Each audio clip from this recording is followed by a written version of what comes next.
Welcome to Minhaj কমটেক। তো আজকে আমি লই আইছি আপনারা লাগে ভালো একটা খবর, যেটা হলো গিয়ে ই রিক্সার অ্যাপ্লাই। তো ই রিক্সা আমরা কিরকম অ্যাপ্লাই করতে পারমু বা খারা খারা এটা অ্যাপ্লাই করতে পারমু, খারা খারা এটার যোগ্য, আজকে কমপ্লিট ভিডিওটা দেখলে পুরো আপনারা জানতে পারবা যে খারা খারা এটা লাগে যোগ্য বা কিরকম অ্যাপ্লাই করতা, কিটা কিটা ডকুমেন্ট লাগবো। তো প্রথমে দেখুন খারা খারা এটা অ্যাপ্লাই করতে পারতা নাই, মানে পারতা না যারা, এরা লিস্টটা আমি আগে কই। 1 নম্বর হইল গিয়া পঞ্চায়েত রাজ প্রতিষ্ঠান ও নগর স্থানীয় সংস্থার বর্তমান সদস্যরা, পঞ্চায়েত রাজর কোন সদস্য এটা পারতা নাই। কেন্দ্র ও রাজ্য সরকারের সকল নিয়মিত কর্মচারী ও অফিসার, বিভিন্ন মন্ত্রণালয় বিভাগ, কেন্দ্র, রাজ্য, পিএসসি ও সরকার সমর্থিত স্বায়ত্তশাসিত প্রতিষ্ঠানের নিয়মিত কর্মচারীরা এবং স্থানীয় সংস্থা ও পিএসইউ এর স্থায়ী কর্মচারীরা এরা পারতা নাই। আসাম সমবায় সমিতি আইন 2007 অনুযায়ী নিবন্ধিত ও সরকারি অর্থায়নে পরিচালিত সমবায় সমিতির নিয়মিত কর্মচারীরা, সমবায় সমিতির কোনো নিয়মিত কর্মচারী এরা পারতা নাই। ডাক্তার, ইঞ্জিনিয়ার, আইনজীবী, চার্টার্ড অ্যাকাউন্টেন্ট, আর্কিটেক্ট এবং সরকারি নিবন্ধিত ঠিকাদাররা। তারপরে হইল গিয়া ইনকাম ট্যাক্স প্রদানকারীরা বা যারা যারা ইনকাম ট্যাক্স দেন। ইনকাম ট্যাক্স দেন বলতে অনেকের একটা কনফিউশন আইতে পারে যে প্রত্যেকে তো ইনকাম ট্যাক্স ফাইলিং করেন। ইনকাম ট্যাক্স যারা ফাইলিং করেন এলা নাই। ইনকাম ট্যাক্স ফাইলিং করার সময় ইনকাম ট্যাক্স যারা পে করেন এরা পারতা নাই। যারা ইনকাম ট্যাক্স লাগি গেছে, ট্যাক্স দেওয়া লাগি গেছে, এরা পারতা নাই। বাকি যারা আমরা অনেক বিজনেসম্যান আছেন বা জুয়া আছেন, ছোট ছোট জুয়া আছেন, যারা ইনকাম ট্যাক্সর এমনি ফাইলিং করেন কোনো কাজর লাগিয়া, যারা ফাইলিং আছে এরা পারবা, কোনো অসুবিধা নাই। তারপরে হইল গিয়া যেসব পরিবারে 15 বিঘার বেশি কৃষি জমি আছে এরা পারতা নাই। যাদের নিজস্ব ট্র্যাক্টর রয়েছে এরা পারতা নাই। এখন আবেদনটা কিরকম হইতো? আবেদনটা হইল গিয়া সম্পূর্ণ অনলাইনের মাধ্যমে হইব। অনলাইনের ওয়েবসাইটটা হয়ে গেছে linguisticminority.in। তো এটা স্টার্ট হয়েছে 1 ডিসেম্বর 2025 থাকিয়া 30 ডিসেম্বর 2025 পর্যন্ত আবেদনের সময়সীমা। তো এখানে আবেদন করতে হইলে আবেদনকারীর কিতা কিতা জিনিস লাগবো। আবেদনকারী 1 নম্বর হইল গিয়া যেটা যোগ্যতা লাগবো। 1 নম্বর হইল গিয়া বয়স। আবেদনকারীর বয়স 1/1/2025 তারিখে, মানে জানুয়ারির 1 তারিখের মতে 1/1/2025 মতে 25 থাকিয়া 50 বছরের ভিতরে হইতে লাগবো। মিনিমাম এজ 25 আর ম্যাক্সিমাম এজ 50 বছর হইতে লাগবো। 2 নম্বর হইল গিয়া নির্বাচিত সুবিধাভোগীদের জন্য Assam linguistic minority development board, Assam সরকার কর্তৃক বিনামূল্যে ই রিক্সা, মোপেড প্রদান করা হবে। অনলাইন রেজিস্ট্রেশনের জন্য কোনো ধরনের ফিজ লাগতো না। অনলাইনে কোনো ধরনের ফিজ পে করা লাগতো না। তো এখানোর মাঝে আবেদনকারী যারা আবেদন করবা এখানোর মাঝে দুইটা জিনিস পাইবা। একটা হইল গিয়া ই রিক্সা আর একটা হইল গিয়া মোপেড। মোপেডটা হইল গিয়া এই যে মোটরসাইকেলের মতো ছোট, বাইসাইকেল থেকে তোরা বড় মোটরসাইকেল, মানে মোটরসাইকেলের মতো চলে আরি। তো মোপেড এবং ই রিক্সা এই দুইটা থেকে যে কোনো একটা সিলেক্ট করতে লাগবে। তো এটা সিলেক্ট করতে হইলে আপনারা এখানের মাঝে আধার অথেন্টিকেশন হইব, যার কারণে আপনারা যেটা সিলেক্ট করবা একটা সিলেক্ট করবা। যে খেয়ে আছে যে আমি একটা সিলেক্ট করিয়া অ্যাপ্লাইটা করিলাই আর ফিরিবার আইডি বদলাই আর একটা দিয়ে আমি করিলাই, আপনারা করতে পারতা না। কারণ এটার মধ্যে আধার লিঙ্কেজ আছে, ওটিপি লাগবে আধার, যার কারণে এই আধার কার্ড দিয়া মানে ডাবল অ্যাপ্লাইটা বন্ধ করা আছে, আপনি ডাবল অ্যাপ্লাই করতে পারতেন না। তার আপনি ই রিক্সা করতে না মোপেড করতে আগে চিন্তাধারা বলা করিয়া যে কোনো একটা অ্যাপ্লাই করবা। এক লগে আপনার দুইটা অ্যাপ্লাই করলে আপনার মানে করা যায়, যদি দুটা ক্যান্সেল হইব। তো আগে চিন্তা করবা আপনি কোনটা করতা, মোপেড করতা না ই রিক্সা করতা, যেটা করবা ওটা দিয়ে আরম্ভ দিবা। তো এখানের মাঝে আপনার ডকুমেন্টের মাঝে আর কিছু নাই। এখন দেখুন আবেদনকারীর জন্য যোগ্যতার শর্তাবলী কিনা কিনা যোগ্যতা রাখবা আবেদনকারীর। 1 নম্বর হইল আবেদনকারীকে আসামের স্থায়ী বাসিন্দা হতে হবে। যে আসামের স্থায়ী বাসিন্দা হওয়া লাগবো।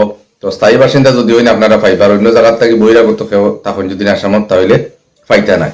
2 নম্বর হইল আবেদনকারী বর্তমানে আসামের বসবাসকারী হতে হবে। যে অ্যাপ্লাই করছে হে 1 নম্বর হইল তার জন্মস্থান হইতে লাগবো আসামও। 2 নম্বর হইল বর্তমানে আসামও বসবাস করে ওলাখান হইতে লাগবো। যদি বাইরে কোনো জায়গায় বসবাস করে তাহলে হইতো না, বর্তমানে হে আসামও বসবাস করা হইতে লাগবো। 3 নম্বর হইল গিয়া আবেদনকারীকে নিশ্চিত করতে হবে যে তিনি ই রিক্সা মোপেড চালাতে সক্ষম এবং তা ভাড়া বা লিজে দিতে পারবেন না। বরাদ্দের পর 3 বছরের মধ্যে যদি যানবাহন বিক্রি করা হয় তাহলে আইনগত ব্যবস্থা নেওয়া হবে। এখন দেখা গেছে যে এপ্লাই করিয়া ই রিক্সা লাগে এপ্লাই করছো হে নিজে এই ই রিক্সাটা চালাইতে লাগবো। এটা যদি 3 বছরের ভিতরে যদি কেউ বিক্রি করে তার উপরে অ্যাকশন নেওয়া হইব। অর্থাৎ কেউ আছে যে আমি ই রিক্সাটা আনিয়া ফরে এখান বেশি লইমু, আনিয়া ফাইয়াও বেশি লইমু, বা মন করি নেন কেউ আছে আমি ই রিক্সাটা ফাইয়া আমি ভাড়া দিলাইমু, অন্য ড্রাইভারে চালাইব, আমার রুজি হইব। তো এই ধরনের মানে জিনিস উইতো নাই, যে এপ্লাই করবা এই নিজে ই রিক্সাটা চালাইতে লাগবো। আর আবেদনকারীকে নিশ্চিত করতে হবে যে এই যে তাই ই রিক্সাটা চালাই তাতে নিশ্চিত কিরকম কর্তা যে এই আবেদনকারী ই রিক্সা চালানি জানেন। এর অর্থ হইল গিয়া আবেদনকারী অ্যাপ্লাইর সময় তার নিজের ড্রাইভিং লাইসেন্স আপডেট করতে লাগবে। তো ড্রাইভিং লাইসেন্স যখন আপলোড করা লাগবে এর মানে হলো কি তাই নিজে একজন ড্রাইভার বা ড্রাইভিং করতে পারবা বা ড্রাইভিং করার তার ক্যাপাসিটি আছে, তো ও থানে দেওয়া হইব। অর্থাৎ ই রিক্সা যে অ্যাপ্লাই করবো তার নিজস্ব ড্রাইভিং লাইসেন্স থাকা লাগবে। নিজস্ব যদি ড্রাইভিং লাইসেন্স থাকে না তাহলে তাই ই রিক্সা অ্যাপ্লাই করতে পারতে না। এর মানে হইল তার ড্রাইভিং লাইসেন্স নাই মানে তাই গাড়ি চালানি জানেন না, তাই নিশ্চয় তো বাড়া দিবা, যার কারণে ড্রাইভিং লাইসেন্সটা নিজের থাকা জরুরি। তারপরে হইল গিয়া আবেদনকারীর পারিবারিক বার্ষিক আয় 3 লক্ষ টাকা থেকে কম হতে হবে। অনলাইন রেজিস্ট্রেশনের সময় যে কোনো আয় সনদের প্রয়োজন নেই। তো এই পরিবার যারা এরা বার্ষিক আয় 3 লাখ টাকার থেকে কম হইতে লাগবে। 3 লাখের যদি বেশি হয়ে যায় তাহলে ই রিক্সা পাইতা নাই।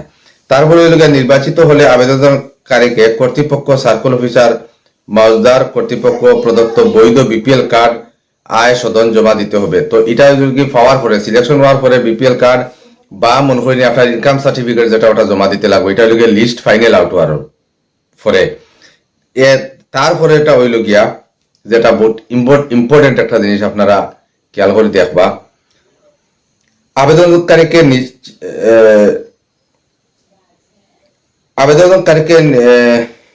না সরি এটা নাই, আবেদনকারী শুধুমাত্র লিঙ্গুইস্টিক মাইনরিটি অর্থাৎ ভাষাগত সংখ্যালঘু মানে এটা না, সম্প্রদায়ের অন্তর্ভুক্ত হতে হবে। ধর্মীয় সংখ্যালঘুদের মধ্যে পড়া যাবে না।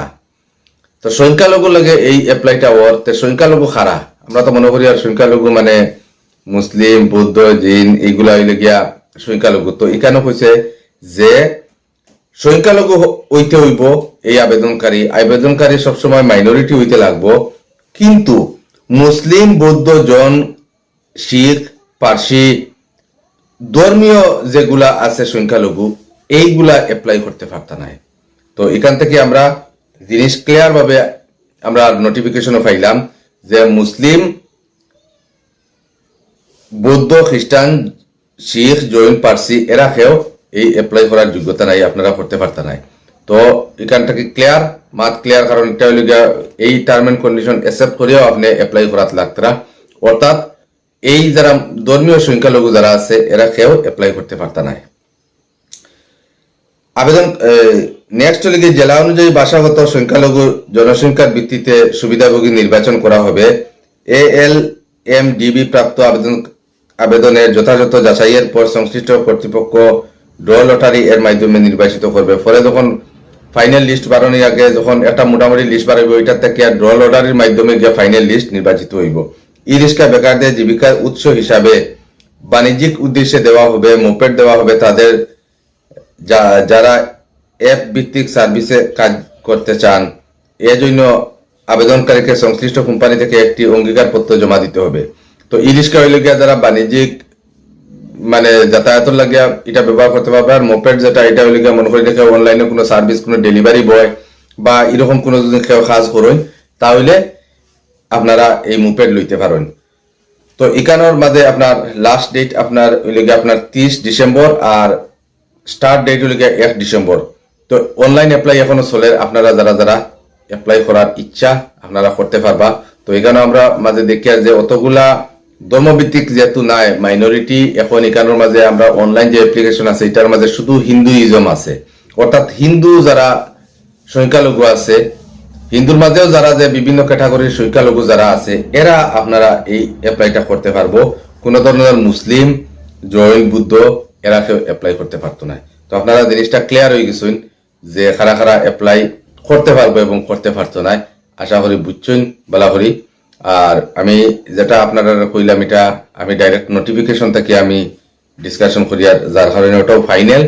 আর এই নোটিফিকেশনের যে ডিক্লারেশন, আমি ডিক্লারেশনটার থেকে কই, আর এই ডিক্লারেশনটা অ্যাকসেপ্ট করিয়া আপনি অনলাইনে অ্যাপ্লাই করতে লাগবে। তো আশা করি আপনারা পুরো জিনিসটা বুঝি লইছেন। আপনারা শেয়ার করে সবাই জানাই দিলেই বা, কারণ অনেকজনে আমারও ফোন করছে যে কবে থাকিয়া এই ই রিক্সাটা অ্যাপ্লাই হইব বা কিরকম হইব। তো আপনারা জানাই দিলেই বা যে ই রিক্সা লাগে বেকার ডকুমেন্ট গুলা রেডি করার কোনো দরকার নাই, কারণ যেহেতু এটা মুসলিমও লাগে টোটালি নাই। তো এটা আপনারা জানাই দিলেই বা সবরে শেয়ার করিয়া, ভিডিওটা শেয়ার করিয়া সবার কাছে পৌঁছে দিবা, যাতে সবে জানতে পারে, বুঝতে পারে যে এটা মুসলিম আমরা যে এরিয়ার মাঝে যারা অ্যাপ্লাই করার লাগে অনেকদিন থেকে ডকুমেন্ট রেডি করে, তো এরা লাগিয়া অ্যাপ্লাইটা নাই। তো ধন্যবাদ, আশা করি